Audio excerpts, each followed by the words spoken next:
Welcome to Season 5, Episode 31 of the Be Conscious podcast.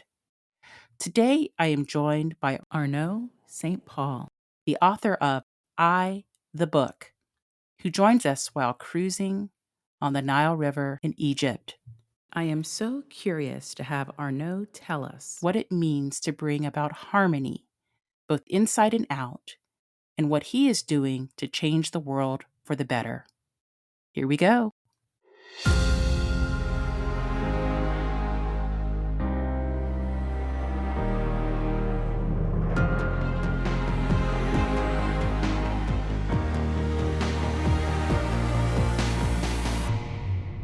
Welcome to the Be Conscious podcast, the show that brings you enlightened perspectives on the frequency of money, life's many challenges, and those heavy feelings that may be holding you back from living your best life. And now your host, Dr. Susan Nicholas.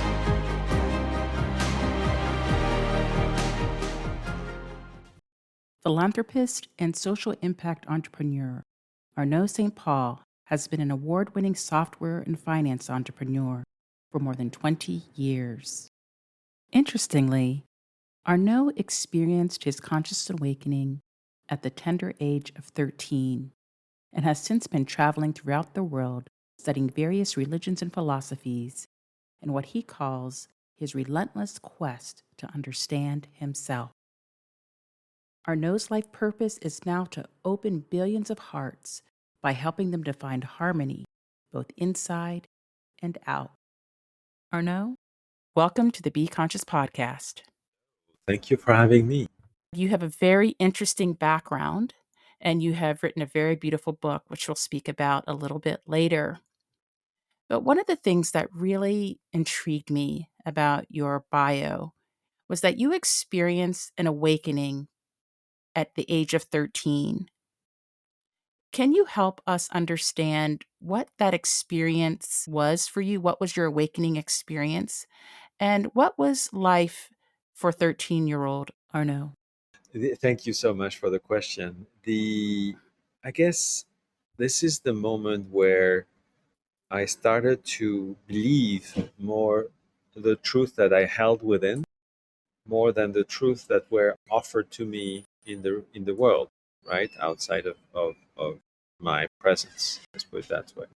So in this case, it applied to my spirituality. I was offered these ideas of religion, and that has to go through different um, specific processes to in order to connect with God. And for me, God was everywhere, and it unfolded. It's like opening a dam, right?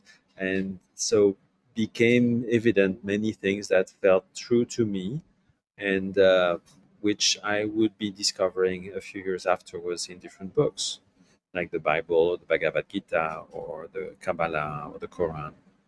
And it felt good to be me in the sense of finding my own way, right? And that brought me to a place of asking one essential question that became a bit my obsession, between quotes, which is the question, who am I?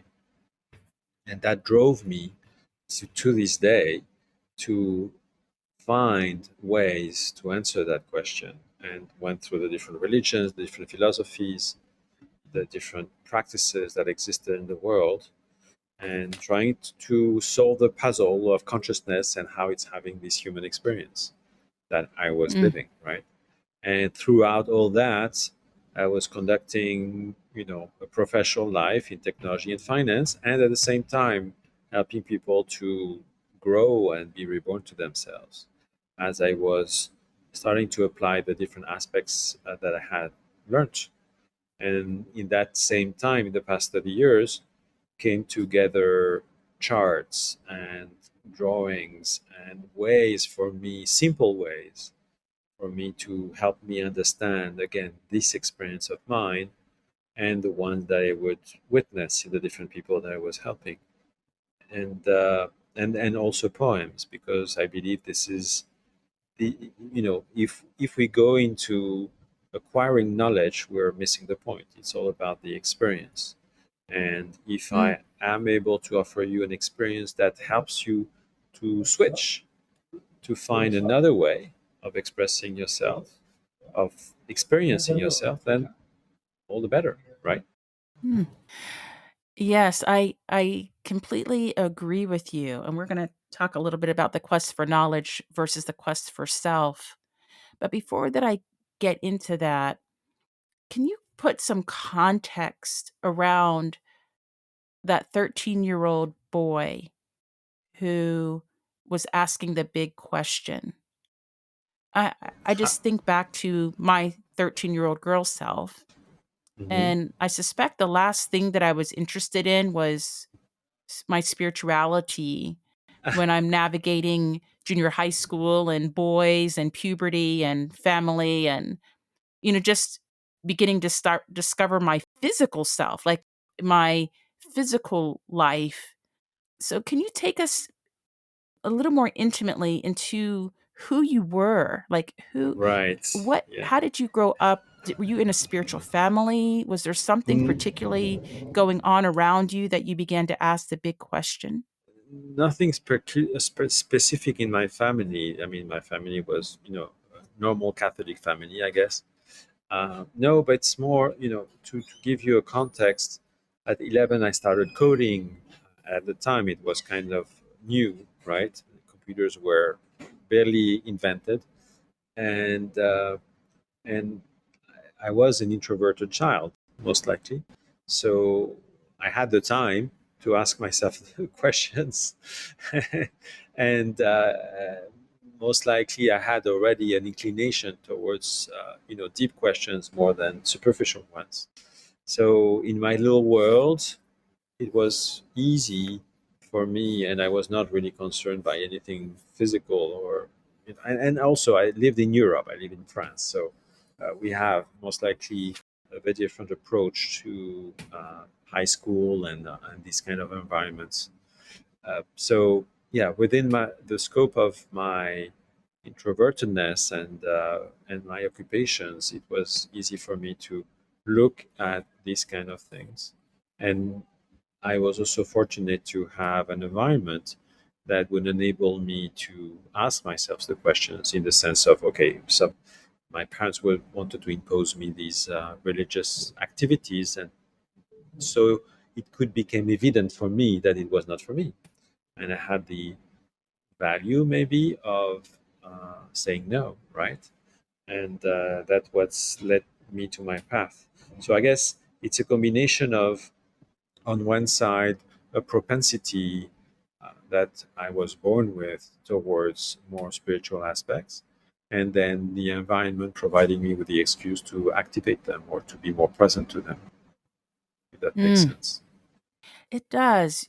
You know, France is one of my most favorite places in the world, and I visited there several times. Actually, it's where I was when I began writing my first book, The Duality of Being. I decided to take a trip to Provence and really embody this uh, this place that in my heart is so sacred. I believe it's written in my DNA from my maternal lineage, British, German, and French ancestry. What I understand about the culture is that it's very philosophical. But I guess I didn't when I think of philosophy, I remember a friend of mine, at one point when I was visiting Paris, took me to La Dumagueux, like this cafe of philosophers and drinking, le chocolat chaud and, like, just having this experience of intellectual philosophy, maybe asking the big questions, but under that philosophical umbrella. But I think in my mind or in my senses, there is still a gap between the philosophy of who am I and the spirituality of who am I. Agreed. Agreed. Yeah.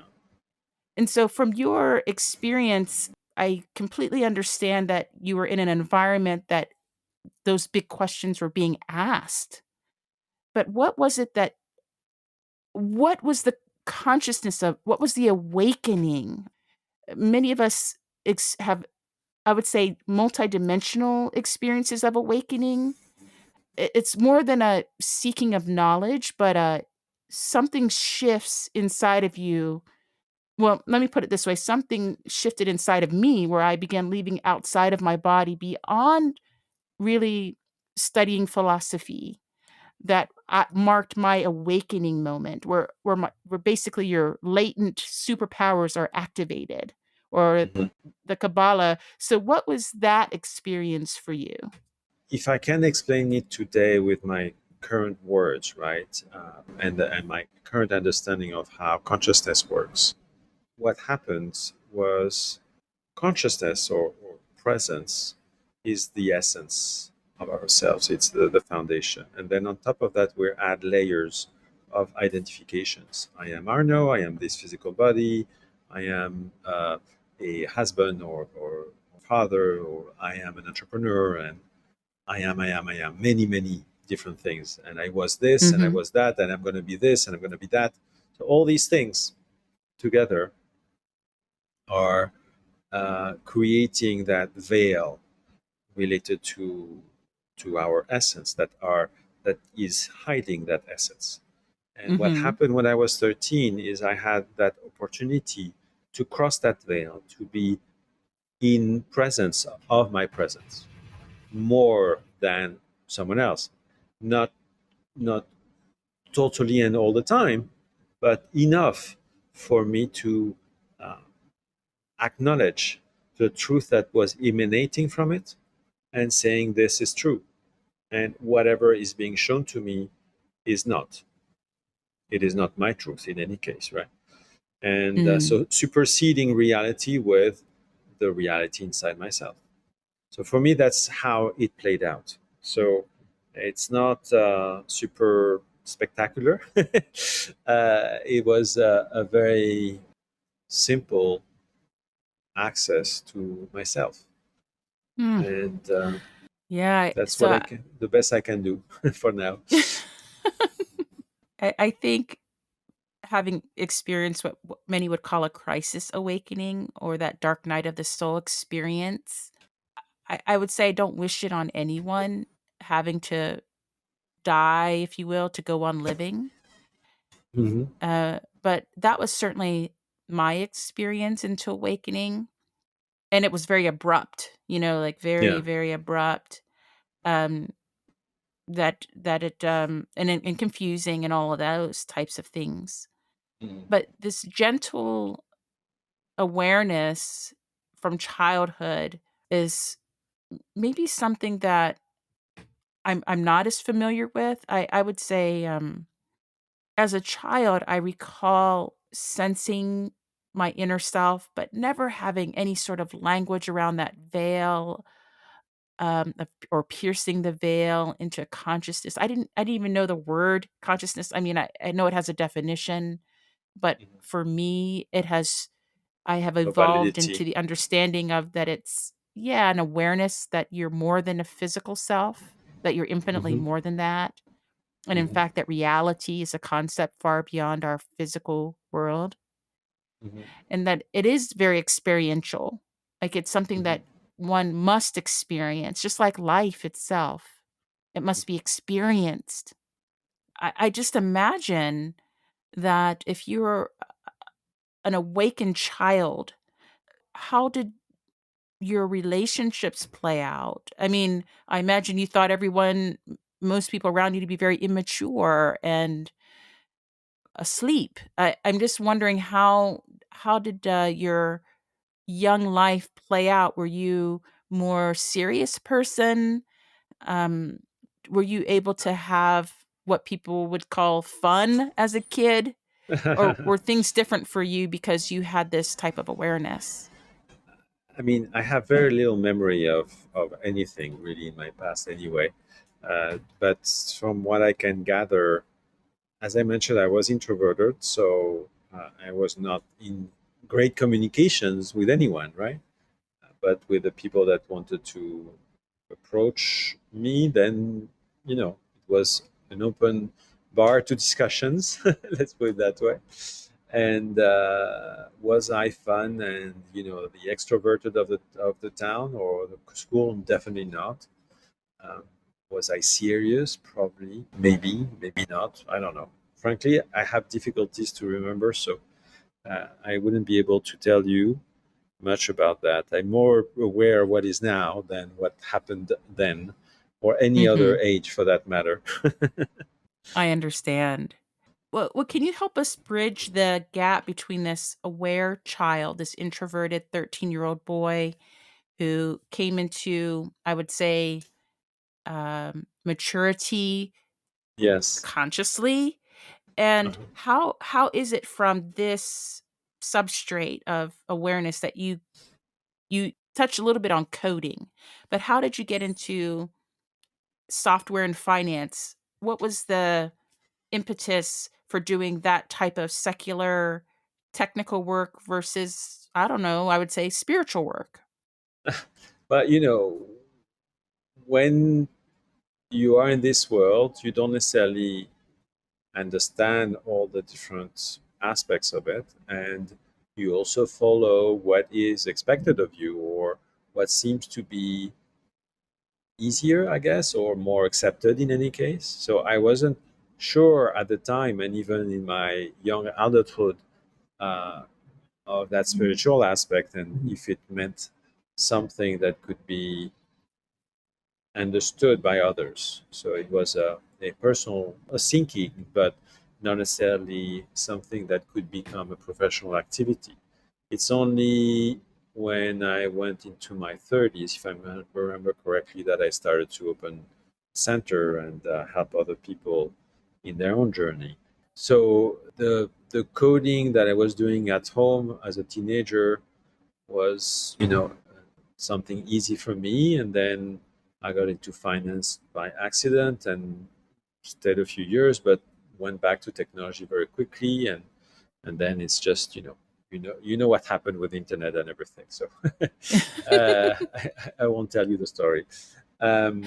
So, and in parallel, I was living my double life and doing my spiritual bringing and then awakening other people in the process in the different countries where I was living. So double life for a long time until I decided about 10 years ago to put everything in the same basket, so to speak. Mm. So you said by accident got into finance, and I wonder if there are any accidents in the world. Oh yeah, I Um, mean by accident with quotes. so what aspect I'm just my assumption is that the journey that you took into coding and to tech and to finance and then back to technology all somehow help you in your spiritual work, like what Yes, you're doing now. So how did yes. you end up at what aspect of finance and how did you find yourself there? Well, which aspect was it was trading at the time, and it's the manifestation of abundance in our societies through money, and so it was an illustration of this abundance that anybody has in their lives if they want to, if they choose to. And that brought me to be able to create Give Nation, which is a platform for children to become philanthropists and practice sustainable financial literacy, which helps me on my journey of helping 1 billion people to open their heart to themselves. Because I Mm, believe that the next generation is there to live more harmony, more empathy, more compassion, more altruism. And mm, my past in finance was great for to help me on that journey, and also help me on my journey, my tech journey, so that I could create startups and lead companies uh, to success in their respective fields.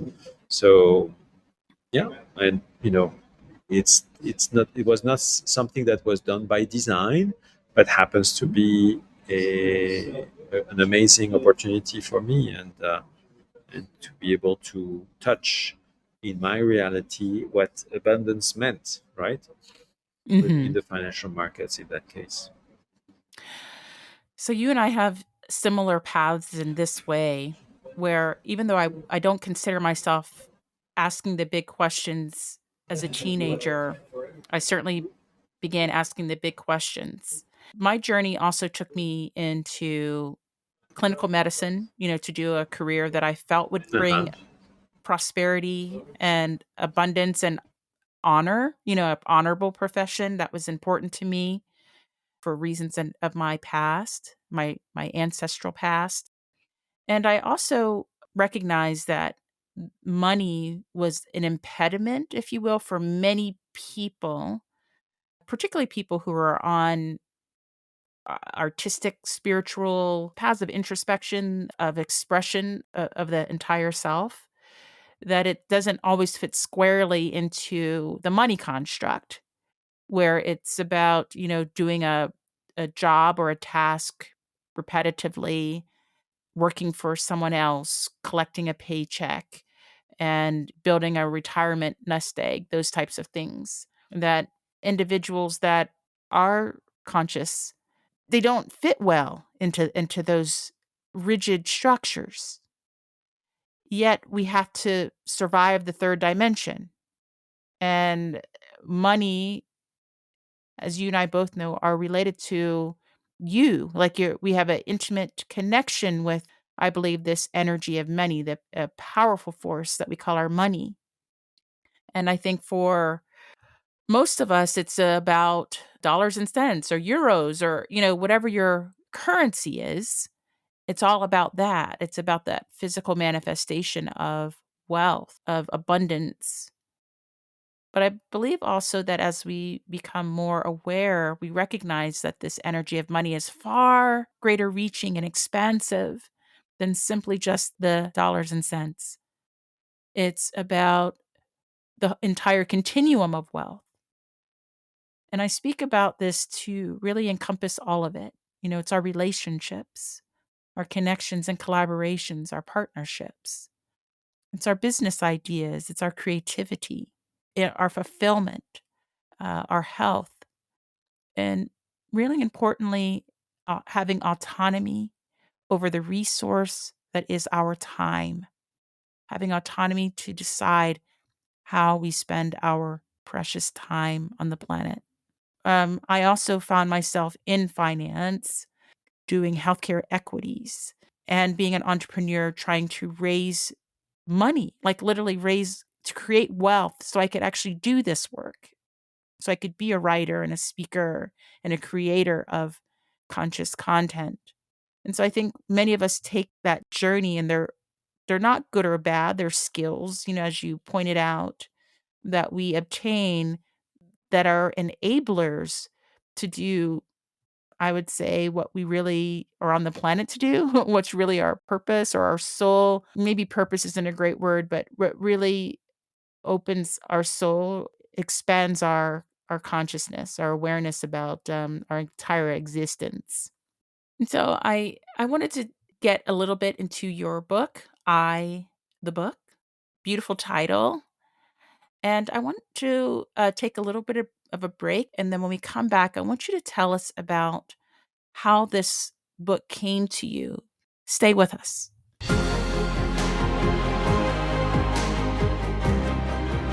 Like what you're hearing so far, make sure you never miss a show by clicking the subscribe button now.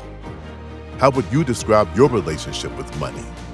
Did you ever imagine that your deepest feelings and beliefs about money could be preventing you from acquiring all the wealth that you desire? Click the link below in the show notes to learn more about Dr. Nicholas's highly sought-after Frequency of Money program to positively transform your relationship with money. This podcast is made possible by listeners like you. Thank you for your support. Now, back to the show. I was talking about the book, which is, again, a beautiful title and a book that you recently published. And it's really a book of poetry. Did. Was it a channeled type of book? Was it an introspective book? Like how did you end up writing a book of poetry? Probably both.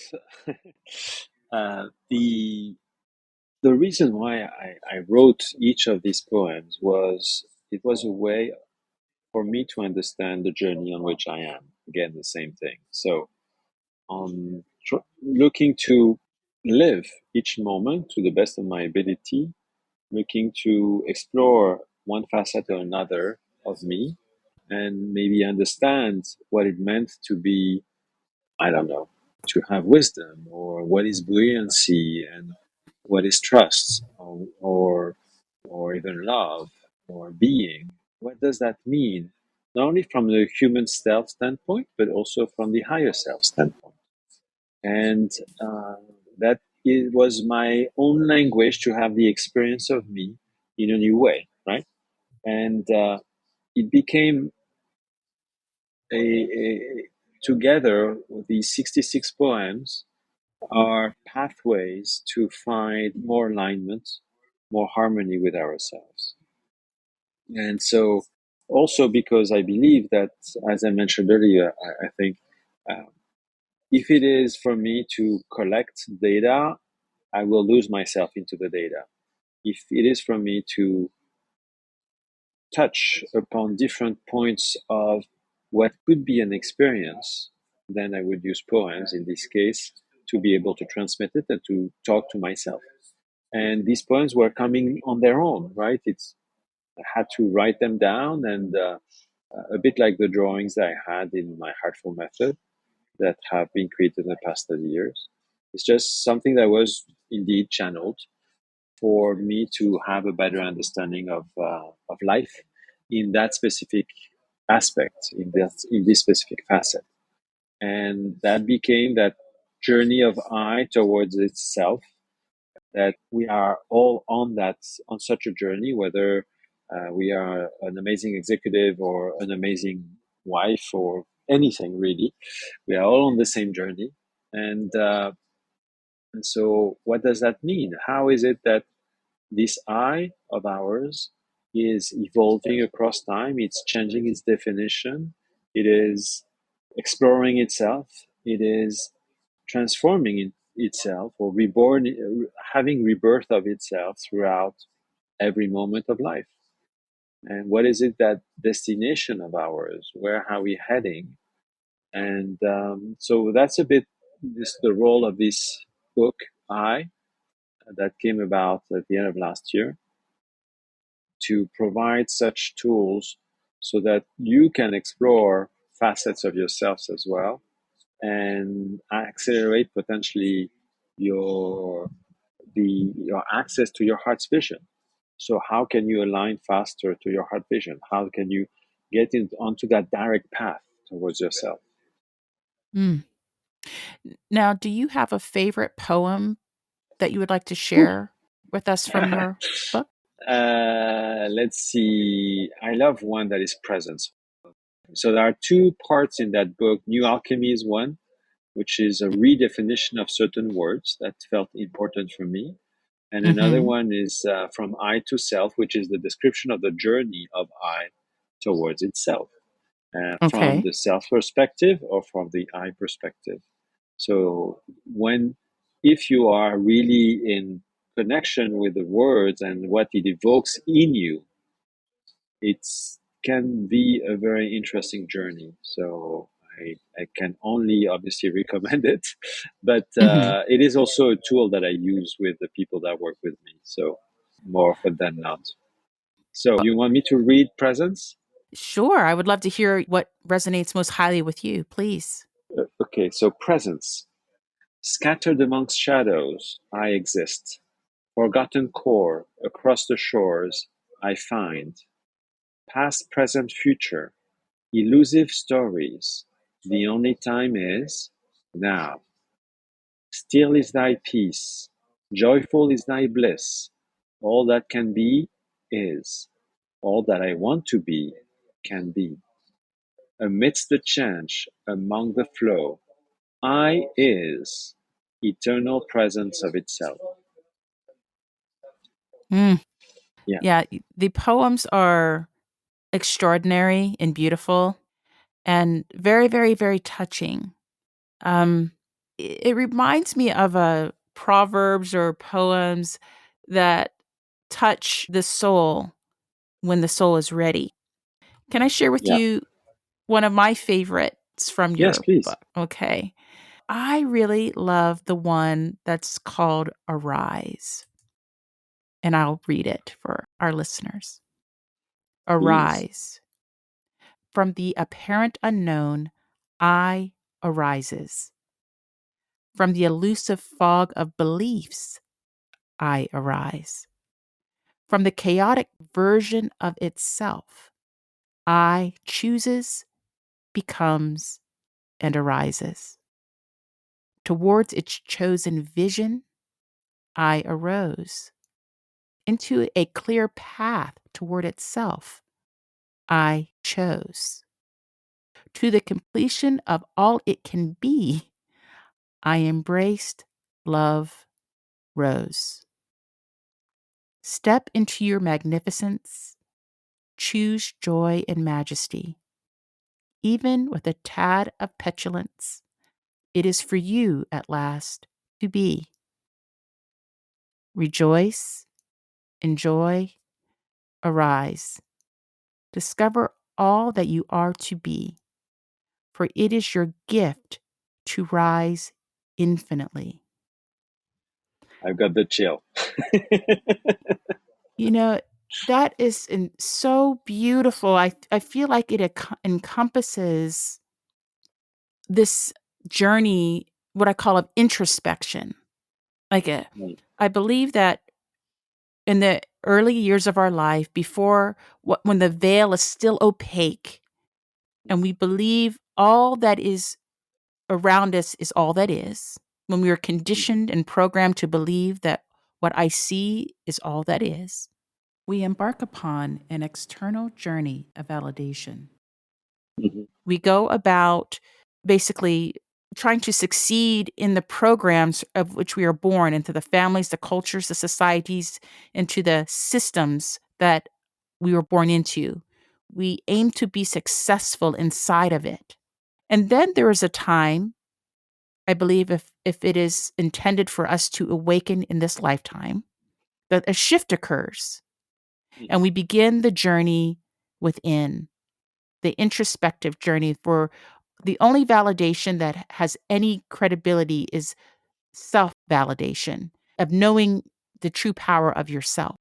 And that comes with an enormous responsibility, as you know, that once you recognize the power you have as a creator, and that you are, in fact, the embodiment of this source of all creation, that you are truly the embodiment of it, that you have this omnipotent power within you to shift, to evolve, in fact, to change the world in which you were born into. That the power lies within each of us, that we actually are the creators of our own reality. We speak it into creation, we think it into creation, we feel and believe it into creation. And so I think when I read Arise, it first reminded me of Maya Angelou's poem, Still I Rise. That first came to my mind, and that power of that poem.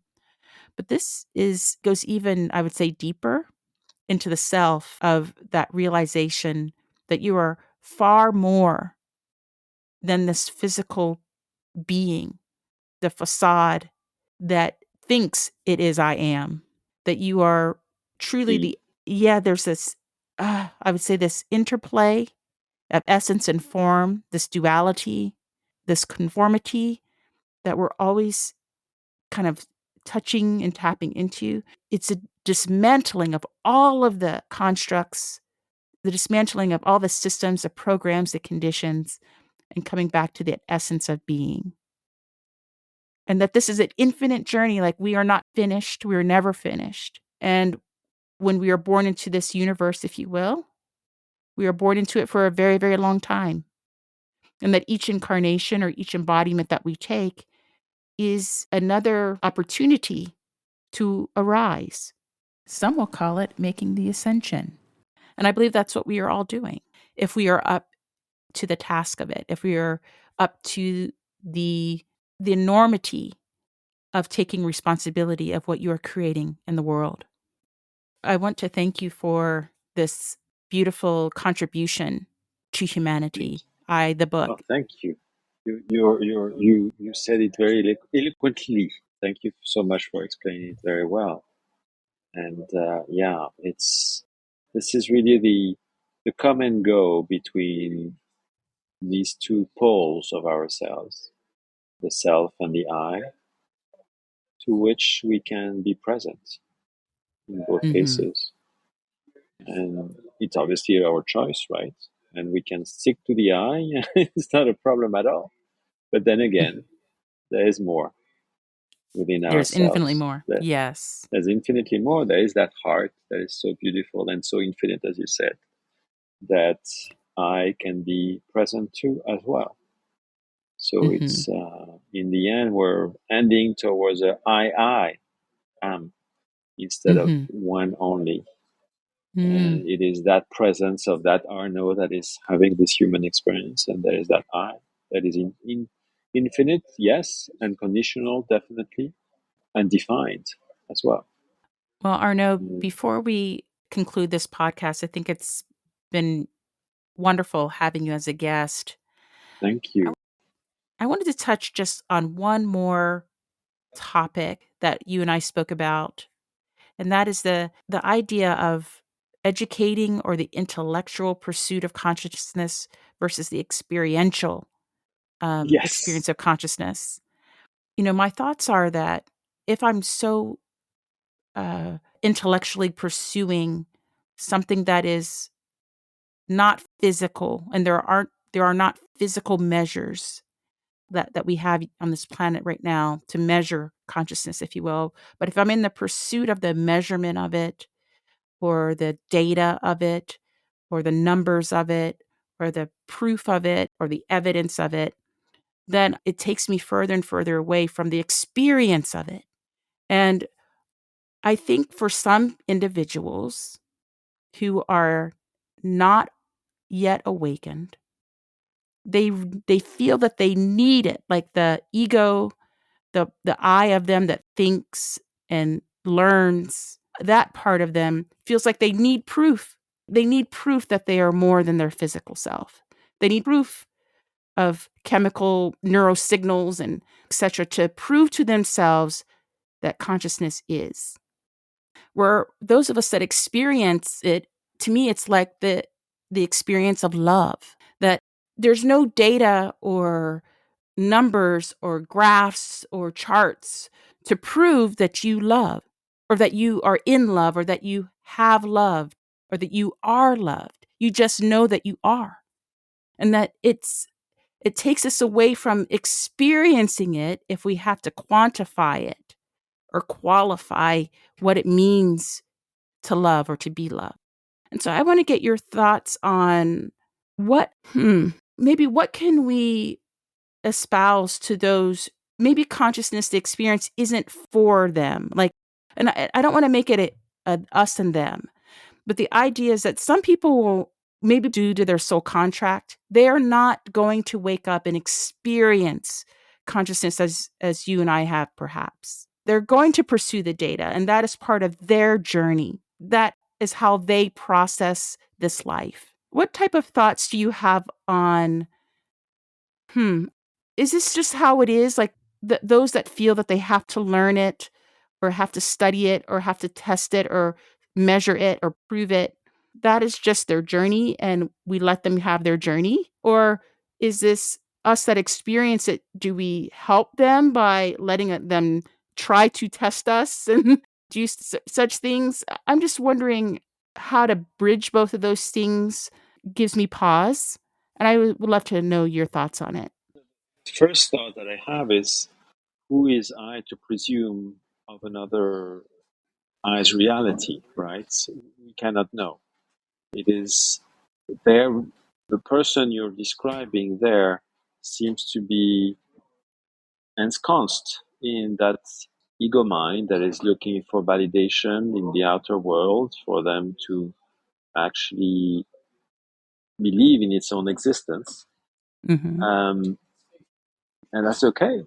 That's part of that journey, right? As you mentioned earlier. And that's a purpose of that, of consciousness, to know itself from that angle. Will it last 10 seconds or 10 years or 10 lifetimes? who is to know? Only the consciousness that is having that journey can decide. And Mm, it's a matter of building up. It's a flow, it's a flux and a reflux, right? So it's a building up towards a special state where there will be a rising or a rebirthing to a new state of consciousness that may or may not enable an access to a softer version of itself, so to speak, in the sense of measuring less and be more present. But mm-hmm, again, mm-hmm. is that the right path for that consciousness? Who's to I say? Yeah. is Mm-hmm. nowhere to know what it should be. Mm-hmm. Yeah, I agree 100%. I loved what you said. If that's what that ego requires to believe in its own existence. Mm. That is such an interesting way to put that. A beautiful way to put that, that I have to prove my own existence. We Very tend to do interesting. that a lot. Yeah. Oh, yeah, exactly. It's part of that validation. Oftentimes, we're proving that we're good enough, that we're Mhm. worthy enough, that we're lovable enough, that we are enough. I think that's another version of believing that you exist. Mm. I want to thank you so much, Arnaud, for the time and the insights that you shared with us. Can you Thank tell our you. listeners, you're welcome. Can you tell our listeners where they can find the book and how they can contact you if they're interested in working with you? Oh, yes. So the website where they can find more information, where we're going to share a lot of content about around these questions, is Tapuat, TAPUAT.com. It's a Hopi word that means eternal rebirth. And so tapuat.com, if you want to find a workshop that is highlight enables you to find three ways to find harmony within, you can go to tapuat.com/harmony, where you can download that or watch that workshop highlight. And then for the books, go to tapuat.com as well. In the self-help section, you can see the books there, and go to Amazon afterwards. So all easy, Wonderful. hopefully. Arnaud, I want to thank you for being with us on the Be Conscious podcast. And I want to thank you all for taking this inner journey with us today. And whether you are coming or going, looking inside or out, remember to be conscious. If you love this episode and if today's message resonated with you, please subscribe, rate, and review the Be Conscious podcast. I want to know what inspired you and what conscious topics you would like to hear more about. And if you want, you can share those thoughts and questions with me at info@susannicholas.org.